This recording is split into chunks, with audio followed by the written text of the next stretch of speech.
Mwili wako ukitoa ishara hizi 5, je, Mungu anaongea na wewe?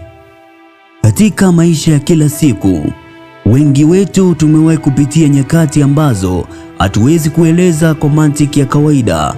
Kuna wakati unahisi jambo fulani moyoni mwako kabla halijatokea. Kuna wakati mwili wako unaonekana kutoa tahadhari au hisia za ajabu ambazo baadaye zinageuka kuwa na namna kubwa sana. Watu wa imani mbalimbali huamini kwamba Mungu ana njia nyingi za kuwasiliana na mwanadamu wake. Wakati mwingine anaweza kutumia ndoto, mazingira yanayotuzunguka au hisia zinazotokea ndani ya miili yetu.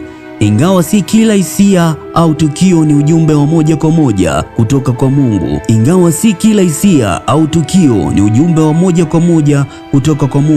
Kuna baadhi ya ishara ambazo watu wengi wamekuwa wakizihusisha na mwongozo wa kiroho.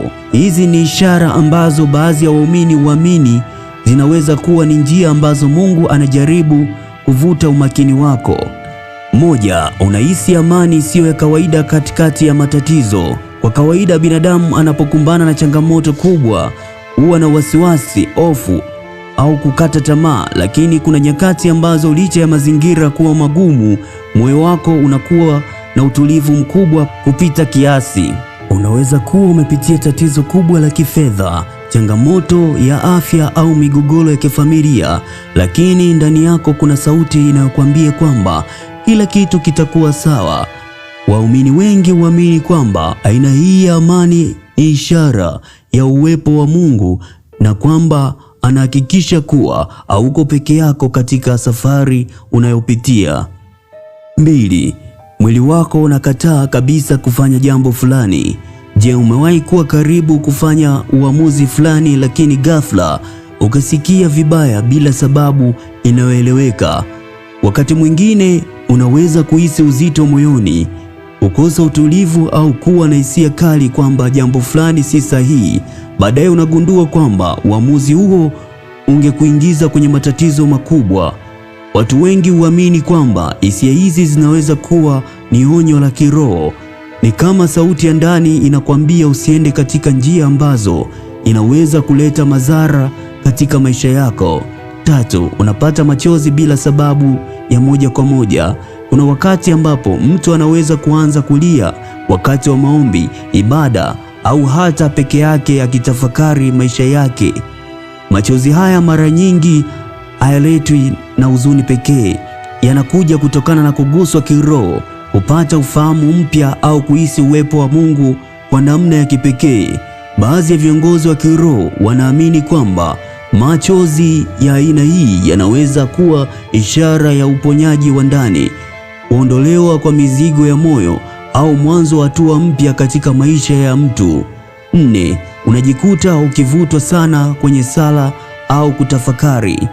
Ikiwa ghafla unahisi hamu kubwa ya kusali, kusoma maandiko matakatifu au kutafuta ukaribu zaidi na Mungu, huenda si jambo la kawaida tu. Mara nyingi watu huanza kuhisi mvuto huu katika kipindi ambacho Mungu anataka kuwafundisha jambo muhimu au kuandaa kwa hatua mpya ya maisha. Kadri unavyozidi kutafuta uwepo wake, ndiyo unavyoanza kuona mambo kwa mtazamo tofauti na kupata mwanga kuhusu maamuzi yanayokukabili. 5. Unapata hisia kali zinazokuongoza kwenye jambo sahihi. Wakati mwingine kuna sauti ya ndani inayokuelekeza kufanya jambo fulani jema, kumsaidia mtu, kupiga simu kwa mtu fulani au kubadilisha mwelekeo wa maisha yako. Kinachoshangaza ni kwamba unafuata mwongozo huo, mara nyingi matokeo yake huwa mazuri kuliko ulivyotarajia.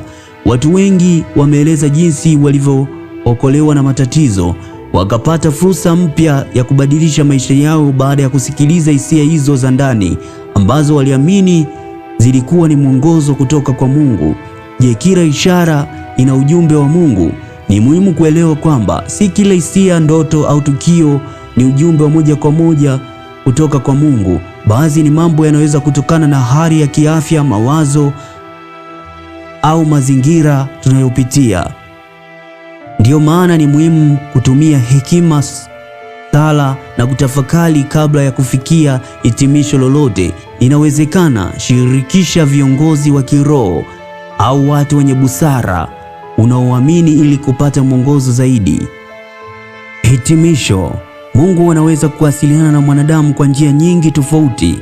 Wakati mwingine ujumbe wake huja kwa sauti tulivu ndani ya moyo wake, hisia za amani zinazoelezeka au tahadhari zinazotokea ndani ya nafsi yetu.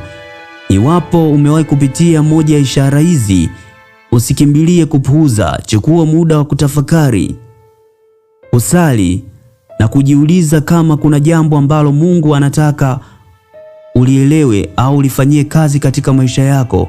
Huenda ni ishara unayoiona leo ndio mwanzo wa mabadiliko makubwa kesho. Ulikuwa nami Daudi Mwaluko nikikuandalia makala haya. Usikose katika makala mengine. Endelea kunifuatilia kwa kubonyeza neno subscribe. Unasubiri kengele, unabonyeza hapo, utakuwa umejiunganisha nasi na umekuwa kwanza kupata updates mbalimbali. Kumbuka, siku zote tunajitahidi kuwa bora zaidi ya jana. Asante na muwe na siku njema.